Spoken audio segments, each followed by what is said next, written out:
Bem, bom dia a todos. Que o Mestre Jesus nos ilumine nessa manhã, para que a gente consiga colocar as coisas que nos faça refletir sobre nós mesmos. Uma oportunidade de a gente colocar nesse momento um tema que às vezes nós deixamos meio de lado, a questão da religiosidade humana. Religiosidade e religião. É uma temática importante para a gente de vez em quando fazer umas reflexões sobre isso. A doutrina espírita é toda voltada para nos fazer refletir, exatamente. É uma doutrina desafiadora e que nos convida sempre a reciclagem, a refazer os nossos conceitos, enfim, quebra de paradigmas. Esse é o propósito. Allan Kardec era pioneiro nisso e, aliás, graças a ele é que a doutrina espírita tem essa linha, né? essa forma de ser. Então é importante que a gente coloque um pouco também dessas reflexões no nosso dia a dia. A questão da religiosidade humana é algo inerente ao ser humano. Religiosidade é aquela centelha divina que está em todos nós e que nos impulsiona para sempre uma evolução. Aliás, é a religiosidade que nos proporciona a evolução espiritual. É através dela que nós vamos aprimorando os nossos conceitos, as nossas reflexões. Se a gente pensar que nos primórdios da existência humana, as questões religiosas, quer dizer, a religiosidade se manifestava de forma muito primária, muito material, que a gente tem conhecimento disso, e aos poucos vai crescendo, vai evoluindo, vai se modificando. Isso é graças à nossa amadurecimento, a maturidade que a gente vai adquirindo ao longo do tempo. E aí a gente começa a conceituar melhor as coisas. Inicialmente, os homens primitivos, eles deificavam coisas, deificavam montanhas, pedras, enfim, eles deificavam coisas materiais, e aquilo se tornava para eles o sagrado. Então o sagrado tinha para eles um valor, porque era exatamente essa religiosidade que existe em nós, atuando, fazendo com que eles procurasse esse sagrado, essa elevação, essas coisas divinas, e colocava ali toda a sua dedicação. Importante isso, faz parte da evolução. Mas as coisas evoluem, e com essa prática, os homens então adquiriram, num determinado momento, uma concepção de uma força superior. De uma força superior que atua e que está presente aqui. Então essa força superior, ele talvez nem tenha no início conhecimento, consciência de onde vem isso. Mas aos poucos ele vai incorporando essa força superior e vai passando a conceituá-la melhor.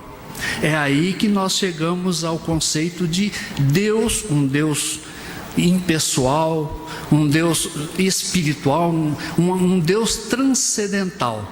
E é a partir desse momento que nascem então as religiões próprias para fazer com que a gente evolua. Mas a espiritualidade presente na nossa existência, ela parece que é algo livre. É solto, é livre. Na tradição judaico-cristã, que é a nossa tradição ocidental, é como nós pensamos no Ocidente, a gente tem uma referência da Torá, da tradição bíblica dos judeus, e que tem dois tópicos importantes para a gente citar isso aí. Os profetas são elementos, indivíduos que têm uma inspiração, recebem uma inspiração divina. São os profetas que, através dessa religiosidade natural de cada um de nós, vai se infiltrando e vai recebendo ideias e vai transmitindo. São eles que dão os fundamentos. Então, os profetas estão a serviço da religiosidade. São eles que escrevem e colocam os princípios, os fundamentos para nós nos conduzirmos. Então ali coloca-se o bom senso, coloca-se aquilo que nos interessa, aquilo que nos faz bem.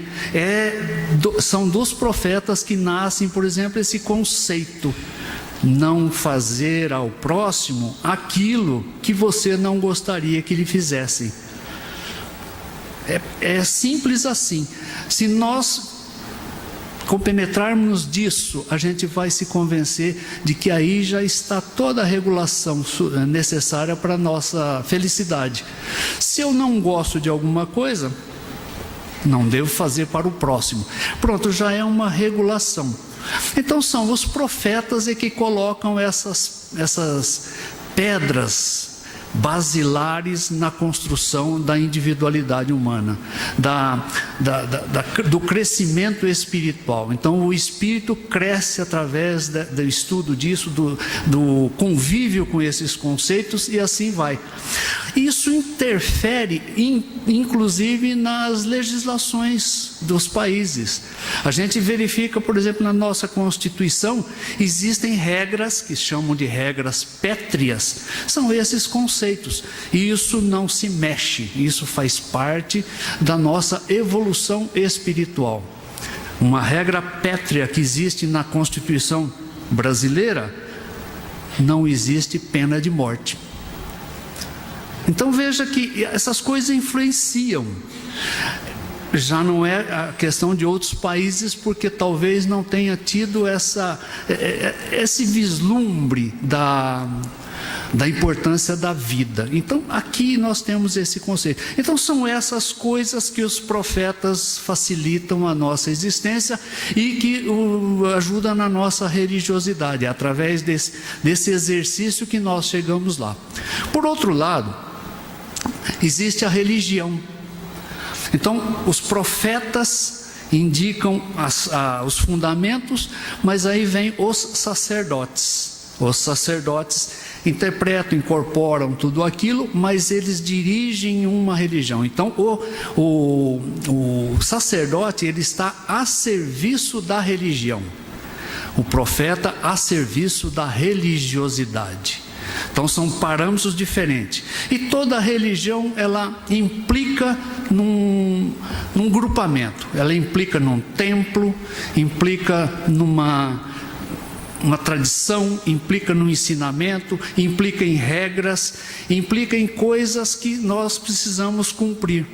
Então o templo é uma necessidade das religiões, e a religiosidade não precisa disso. A religiosidade, nós encontramos a religiosidade em qualquer ambiente que a gente esteja. É a liberdade do homem de pesquisar, de buscar Deus. Então isso é que é importante a gente pensar. A religião, por outro lado, ela estrutura um comportamento. Ela estrutura um comportamento e coloca as pessoas dentro dela, e ali ela promete coisas. Então os sacerdotes promete coisas, promete salvação. É a praxe. Toda religião promete salvação, promete proteção. Então as pessoas, nós às vezes na nossa inocência, a gente acredita que sermos membros de uma religião qualquer, a gente está protegido, já está bem com Deus. E isso nos leva a cumprir as regras, os rituais que as religiões impõem. Então nós conhecemos a religião, por exemplo, a gente conhece, eu sou de origem católica, a gente conhece os rituais da Igreja Católica. Mas muitos de nós, pelo simples fato de estarmos ali sermos parte daquele grupo, a gente se sente pronto, já cumpriu a nossa obrigação com a religiosidade. Sim, em parte nós estamos cumprindo a nossa obrigação com a religiosidade, porque através daquele disciplinamento nós vamos modificando o nosso comportamento. Quando a gente tem aquela sensação de que a falta dessa disciplina, a falta daquelas regras que estão estabelecidas pela religião, a gente cai na marginalidade, por exemplo, do ponto de vista da nossa relação com Deus, aí isso é importante para nós. Mas é importante que a gente fixe, porque a doutrina espírita é preocupada com isso, que a gente tem que exercitar melhor a nossa religiosidade e questionar, inclusive, certas coisas que a religião impõe e que não há necessidade disso. Então esse é o grande estudo, a grande questão que Kardec levantou a seu tempo. Voltando à questão da religiosidade, a primeira coisa que nos leva a visualizar, a conceber um poder maior, é o medo. Então a gente começa a imaginar aqueles fenômenos da natureza, uma tempestade imensa, um mar, um maremoto, uma coisa terrível, e a gente sente medo, uma tempestade, um raio, terremotos e coisas do gênero. Erupção de vulcões, isso nos dá medo, aquela coisa que nos atemoriza, porque a gente ali sente a pequenez que nós representamos diante daquilo tudo. E é através do medo que nós então concebemos uma força superior existindo, atuando, porque com o tempo a gente começa a perceber que na natureza, no universo, tudo é harmônico. Embora exista esses fenômenos que nos causam medo, nos causam insegurança, mas a gente percebe que isso passa, isso volta, aí vem aquela serenidade. Isso faz parte da nossa observação e que nos leva a conceber uma força harmonizadora disso tudo. Então é uma sofisticação, é uma melhoria da nossa concepção de Deus, já distanciando daquele conceito materializado, daquele conceito que nos levava no início a deificar, por exemplo, acidentes geográficos, montanhas, coisas do gênero. É importante a gente pensar nisso. Então as coisas caminham dessa forma. Outra coisa que a gente precisa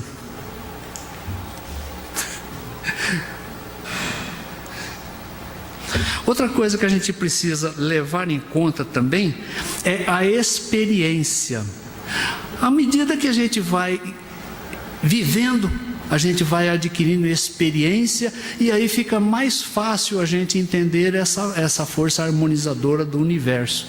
Fica mais fácil porque a gente percebe as estações do ano, por exemplo, a gente percebe que repete. Elas são sempre repetitivas, acontece, cada estação tem a sua característica, então a vida vai se tornando mais natural. Aí a nossa relação com o Criador parece que se torna mais estreita, mais íntima. Então deixa de ter aquele aspecto de medo, de coisa que nos faz entender e apegar ao Criador pela insegurança, e nós passamos então a uma contemplação. A gente começa a admirar, porque a gente começa a compreender melhor o andamento, as coisas, os acontecimentos, a harmonia, e a gente se integra a essa harmonia. Aí vem aquele estado de contemplação. A gente se exulta com isso, passa a ver a natureza com a beleza que ela tem, ao passo que antes a gente não tinha esse conceito.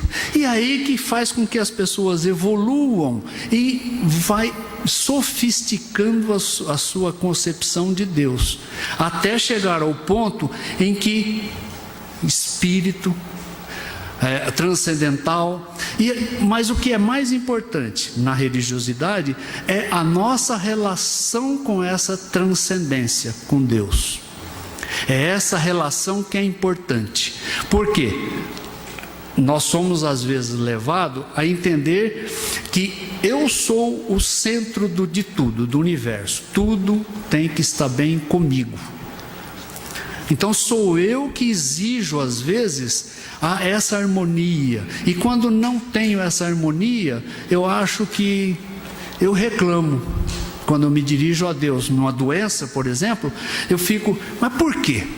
Por que eu? A gente não é capaz de pensar que é para todos nós esses fenômenos todos, a doença, o sofrimento, as dificuldades, é para todos. Todos nós temos momentos de exaltação, momentos de dificuldade, e a vida é repleta disso. A gente começa a compreender que a vida é repleta disso. Não existe ninguém privilegiado. O mais saudável, o mais rico, o mais bonito, o mais perfeito dos indivíduos, ele tem uma parábola que ele cumpre, que é a parábola da vida. Ele tem a ascendência, o ápice e a descendência. Todos nós envelhecemos.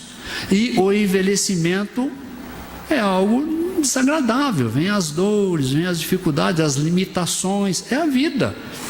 E às vezes nós ficamos reclamando de Deus. Por quê? Por que com a gente? Então a gente não é capaz de fazer a pergunta diferente. Não por quê. Perguntar, por exemplo, quando eu estou na minha relação com Deus, exercendo a minha religiosidade, buscando essa harmonia com esse ser superior que harmoniza todo o universo, perguntar, e agora, Pai? Para onde? Porque a gente continua. Então a gente às vezes fica achando que Deus é nosso. A gente está aqui e aí começa a discutir com Deus. No livro de Jó, do Antigo Testamento, tem uma situação muito interessante nesse aspecto. Depois de passar por toda aquela dificuldade, quem leu o livro de Jó sabe, aquele terrível sofrimento, chega um momento que ele se revolta. Ele se revolta e aí ele desafia e diz, Deus, agora é o seguinte, nós precisamos conversar. Como é que fica isso? Para que tanta coisa? Aí ele recebe uma inspiração, uma mensagem que diz o seguinte, sim, vamos conversar, mas eu vou como Deus e você como criatura. Pronto, foi o suficiente, porque nós somos a criatura e Deus é sempre Deus, Ele não é nossa propriedade. Não adianta eu dizer que Deus está sendo injusto comigo. Não, ele é justo ou injusto, ele é neutro nesse aspecto. Sou eu que preciso me harmonizar. Nessas elucubrações bíblicas também, o povo judeu teve mais de 90 anos, foi levado cativo para a Babilônia e lá ficaram muito tempo, mais de 90 anos. Bom, mas teve um momento em que Ciro, o imperador da Babilônia, Pérsia, todos aqueles ambientes lá, é um grande império. Ele teve que interpretar uns sonhos que ele teve, e Daniel interpreta os sonhos e explica para ele. Aí ele resolve que precisava libertar o povo de Israel, porque o verdadeiro Deus do povo de Israel era um Deus justo. Lá existia religiões já estruturadas, o zoroastrismo era lá que se exercitava. Mas o zoroastrismo também tinha suas concepções bem avançadas. Eles centravam, deificavam o sol. Então para eles o sol era a irradiação, era o Deus que eles compreendiam. Mas só que não tinha muita importância, porque o sol também é a criação de Deus. Compreender que Deus que criou tudo isso é que era mais importante. Mas o Ciro resolve então chamar os líderes e fala para eles, olha, vocês estão livres. Pegou o príncipe dos hebreus e falou: pode voltar e edificar o templo do seu Deus, que é um Deus justo. Edifica o templo em Jerusalém do seu Deus. Mas aí ele faz um lembrete.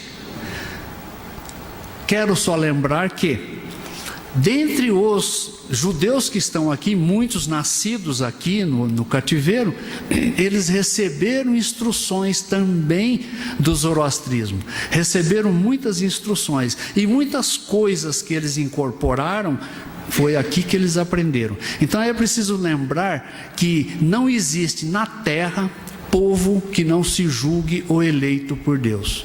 Diferentemente dos judeus que pensavam que o povo judeu era o eleito de Deus, nós entendemos que Deus é o que propicia toda a humanidade, independente de nação. Então é um conceito muito avançado para a época e que influenciou o judaísmo da época. É importante a gente dar uma estudada nisso e verificar que às vezes a gente precisa estar aberto a essas concepções novas. Ficar só naquele fanatismo, naquela repetição de comportamento e achando que nós somos eleitos por Deus, não é coisa que vá ajudar muito. Então a gente precisa entender que Deus é Deus de todo o universo, de todos os espíritos, de toda a humanidade. Então tudo que me acontece de ruim faz parte da minha vida, da minha necessidade, da minha existência. É essa relação com Deus que eu preciso cuidar bem. Isso faz parte da minha religiosidade. Pensar nessa minha relação com Deus. Primeira coisa que eu preciso pensar, que Deus não é meu. Deus não é do meu povo, não é exclusivo da minha igreja, não é exclusivo do meu centro. Não, Deus é Deus de todos. Eu preciso pensar nisso para que eu compreenda, e a minha relação é com o Criador. Se eu conseguir pensar nisso e elaborar um comportamento em torno disso, eu fico mais receptivo às coisas que vêm de Deus, e isso facilita a minha relação com o meu próximo, com o outro, porque a minha relação com o próximo é algo muito importante. É ela que representa aqui no plano terreno, aqui na nossa prática, a minha relação com Deus, a minha qualidade.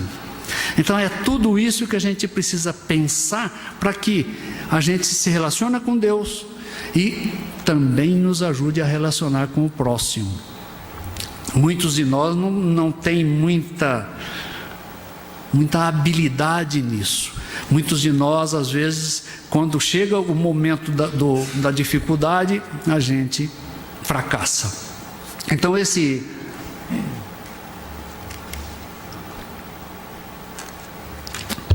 estudo é importante, essa reflexão é importante para que nós verifiquemos a nossa vida, como está, como é que a gente está reagindo às intempéries, às coisas que nos acontecem.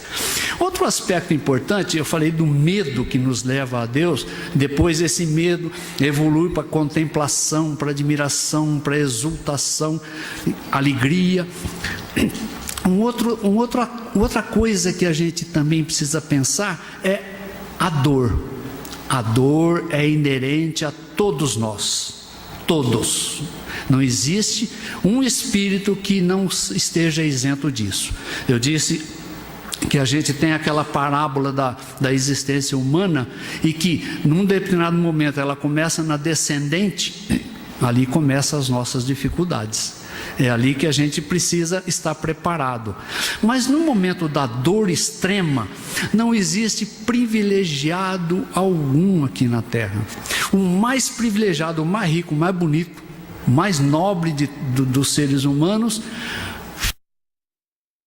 frente da dor, ele se iguala ao mais miserável, ao mais infeliz. Ele se iguala, porque a dor é algo que atinge e que nos faz refletir muito. Então é a dor que nos iguala e que nos faz sentir irmão do outro.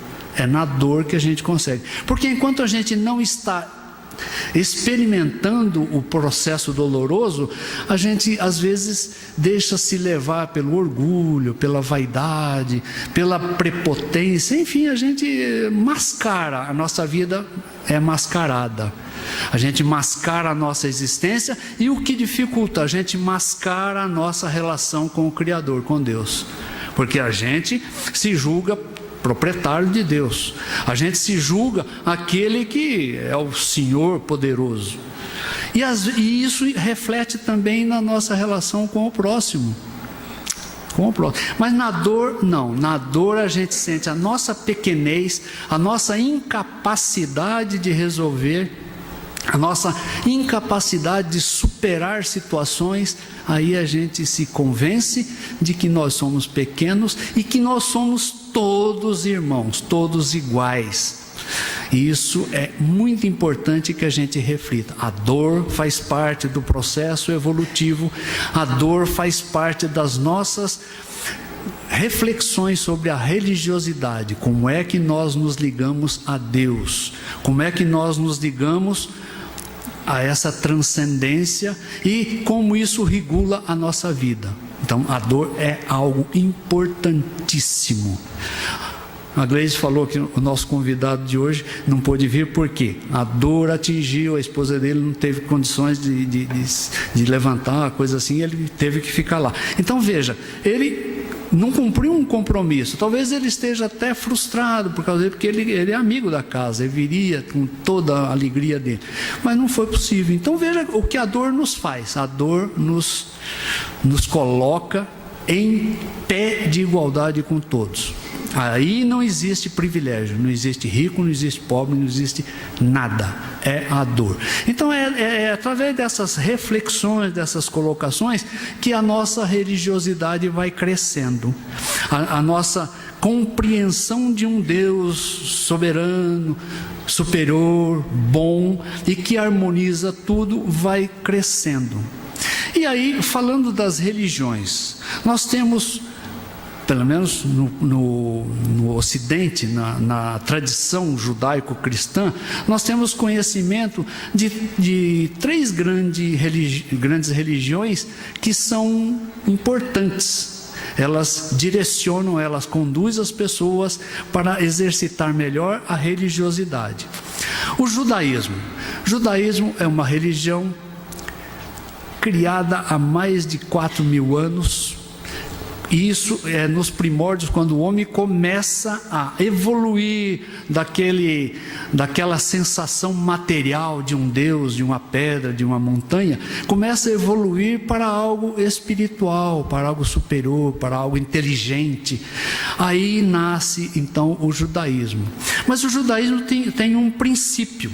Ao tempo de Jesus, e Léo já elabora estudos, e ele tem um princípio do judaísmo: não faça ao próximo aquilo que você não gostaria que lhe fizesse. Princípio básico. E aí a lei básica do judaísmo são os 10 mandamentos que Moisés recebeu no Monte Sinai, e que aquilo é regra de vida. Se a gente observar, o judaísmo é uma religião boa, uma religião equilibrada, porque tudo que ele fala ali é importante, tudo.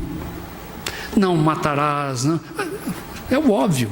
Não fazer ao próximo aquilo que a gente não gostaria que ele fizesse é importante demais.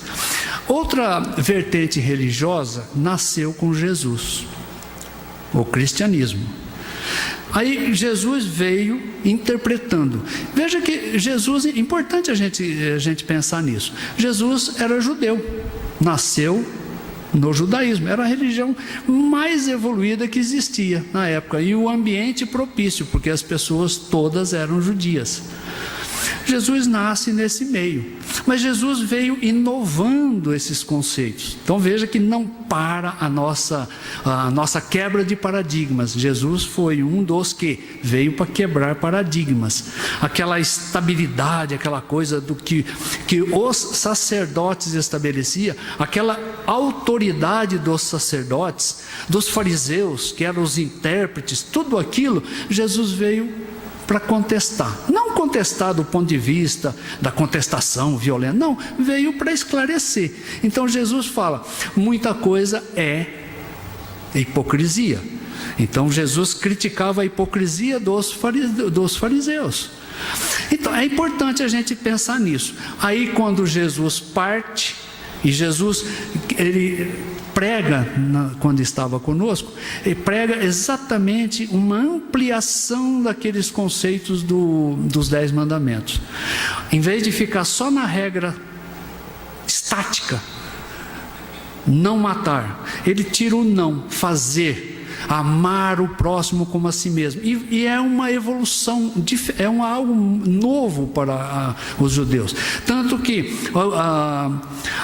os sacerdotes não aceitaram isso, porque quebrava um pouco daquele poder, e dava às pessoas a capacidade de exercer a religiosidade com mais liberdade. Então a gente pode entender que Jesus tenha dito para nós o seguinte: não permita que na sua relação com Deus haja interferência de qualquer situação. Essa situação é uma situação íntima, pessoal, é a sua conexão com Deus, é uma conexão pessoal, individual, e que não se transfere, e ninguém pode fazer isso por nós. Então aquela ideia de que a gente pertencer a uma religião, aquela ideia de vender a salvação que as religiões pregam, muitas delas, se a gente não fizer a nossa parte, nós não vamos entrar nesse clima de salvação, de felicidade espiritual. A gente não entra. É preciso que a gente se esforce. É exatamente o que Jesus colocou. É exatamente o que Jesus colocou. Jesus colocou isso, e aí nasce então depois aquela divisão do judaísmo, nasce o cristianismo. Nasce o cristianismo e que toma vulto, porque é a religião prática, o amor em ação, é o amor exercitando as nossas capacidades, a nossa vida, as nossas elucubrações, enfim, é uma inovação para a época. E depois a terceira religião também importante do ponto de vista do conhecimento ocidental é o islamismo.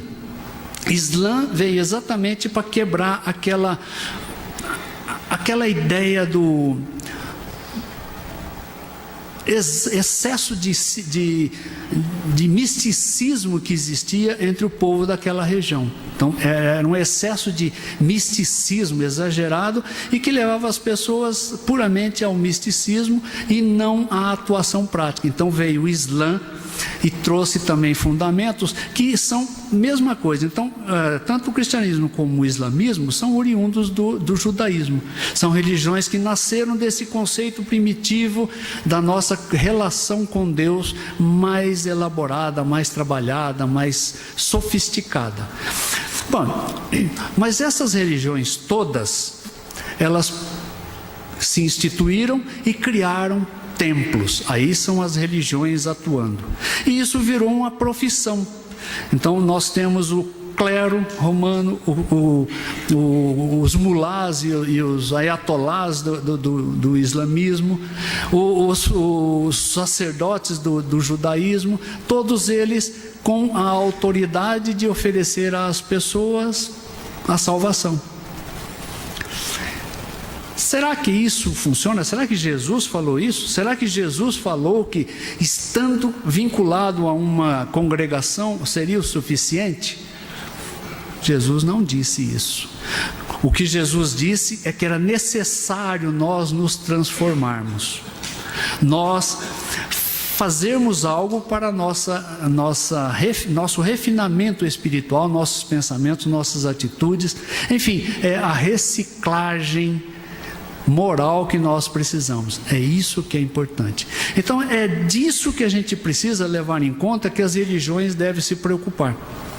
Aquele negócio do engajamento religioso não é suficiente. Aí nós vamos assistir o nascimento do Espiritismo. Allan Kardec, um questionador de origem católica, nasceu num berço católico, mas um pesquisador, um homem que questionava sempre. Ao ter contato com fenômenos que estavam acontecendo, e só estavam acontecendo porque havia um amadurecimento da sociedade para já começar a ter contato com os fenômenos espirituais, as comunicações com as entidades espirituais. Situação que até então não era assim aceita, embora as comunicações com a espiritualidade existissem desde o início do homem, desde o início, desde a criação, desde o primeiro momento, isso sempre existiu. Mas as religiões institucionalizadas, elas não tinham um conceito material apenas, e a ideia do intercâmbio com a espiritualidade não era algo muito aceito. Mas começa então esse exercício em Paris, que era a cidade de luz, a cidade onde centrava ali a cultura europeia. Começou a surgir aqueles encontros de pessoas fazendo exercícios e se divertindo com as mesas girantes, cestinhas dando comunicação, até que um dia alguém convida Allan Kardec. Vamos lá ver isso aí, porque ele entendia desse magnetismo, dessas coisas, e também um estudioso de física. Aí ele resolveu ir lá. Foi incrédulo, assistiu aquilo e começou a perceber que as perguntas formuladas eram perguntas inteligentes, eram perguntas que faziam sentido, e as respostas eram mais inteligentes ainda, as respostas eram coerentes. Aí começa então aquele crivo da razão, e Allan Kardec é a razão encarnada. Aquele crivo da razão, peraí, isso tem lógica, essa resposta está muito coerente, essa resposta é importante. Aí nasce então um movimento espírita, que é um movimento que foi avançando e dominando assim ambientes, situações, desenvolveu muito aqui no Brasil depois. Mas o que é a doutrina espírita frente a todas as demais religiões? A doutrina espírita não promete para nós a salvação, não oferece para nós um mundo de benesses, de alegria. Não oferece. Depende do nosso esforço. É isso que a doutrina espírita tem de diferente de todas as religiões institucionalizadas, religiões estruturadas. Então aqui a gente começa a estudar a doutrina espírita e começa a verificar que é preciso que nós exercitemos a nossa religiosidade de uma forma bem livre, bem avançada. Uma forma que é através do pensamento que nós vamos modificar conceitos, nós vamos purificando cada vez mais a nossa visão, o nosso conceito de Deus e a nossa relação com Deus. E a nossa relação com Deus implica na nossa relação com o próximo. É impressionante isso, porque muitas vezes a gente tem ideia de que as religiões importantes têm o privilégio, o domínio da espiritualidade total. Naquele diálogo que Jesus teve com a mulher samaritana, que ele chega no poço de Jacó e pede água viva, e a mulher fala, mas essa água eu quero também. Aí Jesus explica tal. A hora que Jesus falou detalhes da mulher que ninguém sabia, falou detalhes, que ela foi casada com diversos e que com quem ela vivia não era casada. Aí isso é verdade, mas Jesus era um estranho que chegou ali, não conhecia, mas a revelação disso fez com que a mulher questionasse, mas nossa, você é de Jerusalém? Porque os samaritanos eram um povo dissidente dos judeus, e dissidente de tal forma que eles criaram um outro templo, um outro lugar sagrado para eles, para não ir a Jerusalém, porque eles se tornaram assim avessos um ao outro. Aí Jesus faz um esclarecimento importantíssimo para essa mulher, importantíssimo. Falava, chegar a um momento em que não será em Jerusalém, que era o templo oficial do judaísmo, da religião principal da época, e nem em Gerazim. Gerazim era um monte onde os samaritanos se reuniam, era um monte sagrado, onde eles faziam ali os ofícios religiosos deles. E será em espírito e verdade. Então, essa religiosidade que nós estamos falando desde o início é a busca constante dessa verdade, para que a gente então compreenda o Espírito. É aí que a gente vai chegar num momento em que teremos condições de amar a Deus em espírito e verdade. Não é preciso mais de um templo, não é preciso mais de algo físico, não é preciso mais nada. É nós na nossa relação com Deus. Esse é o ideal da espiritualidade, esse é o ideal da doutrina espírita. Esse é o ideal que Jesus passou naquele diálogo com a mulher samaritana. Não é preciso templo, não é preciso nada disso. Não seria necessário nenhuma religião. É necessário nós exercitarmos a nossa religiosidade e buscarmos essa conexão com o sagrado, com o divino. Aí a gente vai se convencer de que o sagrado, o divino, o ambiente, o templo, a estrutura, a hierarquia, nada disso é importante. O que é importante é nossa conexão. Aí a gente passa a entender que Jesus realmente passou essa mensagem. Não permita que na sua relação com Deus haja intermediários. É preciso que nós acordemos para isso. Mas aí é preciso que também a gente passe a ter uma relação com Deus de criatura, de que está sujeito às leis de Deus e respeitando, estabelecendo uma relação com esse respeito, a gente também terá condições de respeitar o nosso próximo. A nossa relação com o próximo também será do mesmo nível, porque ele é o outro, ele é aquele com quem eu devo me relacionar, ele é o outro, ele não sou eu. E às vezes a gente impõe condições, impõe opiniões, o outro tem que pensar como a gente. É esse o nosso grande problema, essa é a nossa grande dificuldade. É isso que a gente precisa cuidar em nós, para que a gente exerça de fato aqueles postulados que Kardec levantou quando ele estruturou a doutrina espírita. A doutrina espírita tem esse condão de nos alertar para isso, e a busca dessa salvação não é algo automático, é algo nosso. Salvação é um estado de felicidade em que nós vamos nos harmonizar, vamos viver bem e estar sempre entendendo todas as relações, todas as forças da natureza. Se a gente observar o Espiritismo, o Evangelho segundo o Espiritismo, tem uma observação importante, que a gente precisava sempre lembrar disso. Olha, os 5 primeiros capítulos do Evangelho, estruturado por Allan Kardec naquela sua inteligência suprema, naquela sua capacidade de elaborar com razão, com lógica. Lógica é algo muito importante. Então, o primeiro capítulo, ele fala: não vim destruir a lei. Ele pega todas as vertentes da moral, o que está contido no Novo Testamento.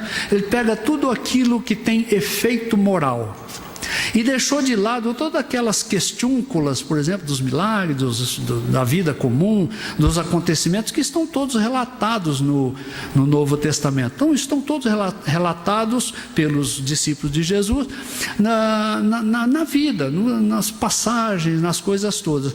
E Kardec pega tudo o que é de efeito moral. Mas a primeira coisa que ele coloca: não vim destruir a lei, dar-lhe cumprimento. Com essa inteligência de Kardec, ele já está nos colocando o seguinte: não existe um momento em que você passa a fazer parte de uma religião e aí você salvou, tá? Pronto, passa um documento e você exibe aquele documento e pronto, está salvo. Não. a lei é aquilo que nós vamos evoluindo desde o início da nossa criação, evoluindo no nosso entendimento. Então a nossa concepção, as nossas obrigações, aquilo que nós vamos elaborando é o que constitui a lei. E Kardec muito bem colocou isso no capítulo 1, não veio destruir a lei, dar-lhe cumprimento, porque não existe possibilidade de a gente romper com um período e passar para o outro. Não, nós somos uma sequência, nós vamos caminhando, a nossa existência é um caminhar, a existência espiritual é um caminhar. Então a colocação de Kardec nesse capítulo 1 é importantíssima, a gente precisa levar em conta isso. Não vim destruir a lei significa: exerça a sua religiosidade, busque a lei. Qual que é a lei? A lei é aquilo que me faz bem, é aquilo que me agrada, e se me agrada, deve agradar também o meu próximo. Isso deve ser uma emanação de Deus, é Deus que está me passando isso. Então é importante que a gente tenha isso. O segundo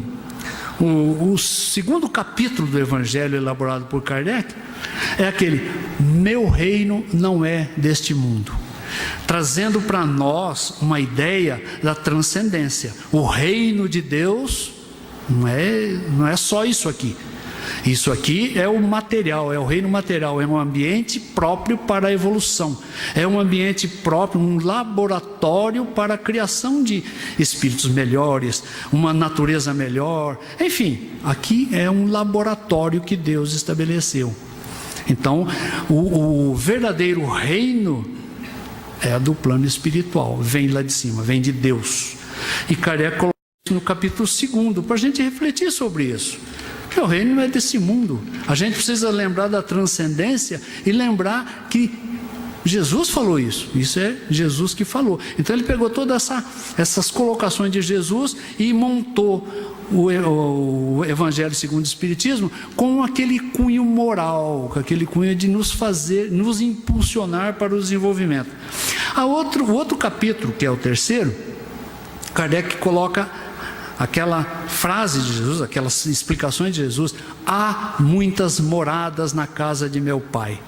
Jesus falou isso para os discípulos quando ele estava já para partir. Jesus, um espírito evoluído, superior, o mais evoluído espírito que a Terra já conheceu, estava prestes a desencarnar. E ele então prepara os discípulos, dizendo que ele iria para o lugar onde estava reservado a ele, que ele iria partir. E aí ele fala para os: não turbe o vosso coração, há muitas moradas na casa do meu Pai. Quer dizer, não fica pensando que é só essa vida, que é só esse sofrimento que nós estamos vivendo aqui. Não.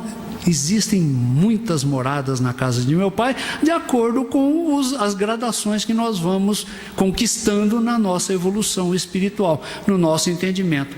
Aí deu a ideia dessa diversidade e que o universo não está aí pronto para pulula aí ambientes próprios para espíritos mais evoluídos, menos evoluídos. Então esse entendimento Kardec deixou bem claro aqui para que nós refletíssemos sobre ele. O quarto capítulo é aquele aquele diálogo que Jesus teve com Nicodemos, da questão do nascer de novo. Aí Jesus alerta: para ver o reino de Deus é preciso nascer de novo. E isso as religiões até hoje estão questionando, estão encrencando e fica falando. Mas Jesus colocou isso aí: nascer de novo de que forma? Até Nicodemos, que era doutor da lei, estranhou: mas como? Que jeito de nascer de novo? Mas aí Kardec coloca, esclarece isso aí para nós espíritas compreendermos a reencarnação. A reencarnação é algo natural, faz parte da lógica, faz parte das leis de Deus, porque não é possível nós cumprirmos todos os nossos desideratos, as nossas intenções, a nossa necessidade de evolução numa existência. Às vezes numa existência a gente fica repetindo erros, repetindo comportamentos, e passa numa outra existência, numa outra encarnação, repetindo as mesmas coisas, porque é a ideia, é o nosso pensamento. É isso que nós precisamos lembrar sempre. Quando o Haroldo esteve aqui, no ano passado, ele falou exatamente disso, que nós estabelecemos padrões mentais, e são esses padrões que vão influenciar nas nossas reencarnações. Então é preciso nascer de novo para que a gente veja o reino de Deus. Se a gente não conseguir ver o reino de Deus, a gente tem esse sonho do reino de Deus, que está num plano superior, a gente precisa nascer de novo, porque nós precisamos reciclar sempre. Bom, e o quinto capítulo do Evangelho, Jesus pega uma das bem-aventuranças: bem-aventurados os aflitos. Aí é a nossa situação atual. Muito bem colocada essa sequência do Evangelho, ficou muito bem elaborada, porque depois da gente compreender que não veio destruir a lei, que o meu reino não é desse mundo e que é preciso nascer de novo, a gente vai entender o nosso sofrimento, a nossa angústia. Nós vivemos angustiados constantemente, faz parte da nossa vida, faz parte da nossa existência. É através dessa angústia que nós vamos conquistar, é o nosso estado atual, é aqui que nós estamos. É preciso que nós angustiemos sempre, para que a gente então busque uma relação melhor com Deus. A angústia faz parte desse processo, é esse processo angustioso realmente. Quando a gente começa a ficar buscando, e agora, a gente está angustiado. E a existência terrena é uma angústia. Nasce o meu filho, nasceu, nossa, que alegria, nasceu, mas aí começou a angústia. Como é que é a vida, pronto, nasceu uma angústia.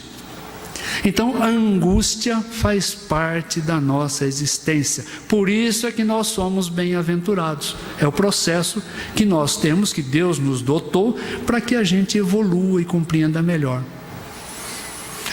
Bem, a gente continuar vai longe, mas a gente fica até o quinto capítulo, porque é importante que a gente reflita sobre isso. A nossa religiosidade é preciso que nós exercitemos constantemente, questionemos sempre e busquemos sempre essa harmonia com Deus. A nossa religião é algo que nós precisamos aprofundar, porque é a interpretação desses preceitos. E o bonito que tem na religião espírita é que ela não tem hierarquia. Não é preciso um sacerdote aqui para ele, que através da unção, passar para a gente as bênçãos. Não, somos nós mesmos que buscamos essa unção. Somos nós mesmos que somos responsáveis pelo nosso bem-estar, pela nossa evolução espiritual. Enfim, nós somos os artífices da nossa existência espiritual. Que o Mestre Jesus nos auxilie nessa tarefa importante da nossa vida.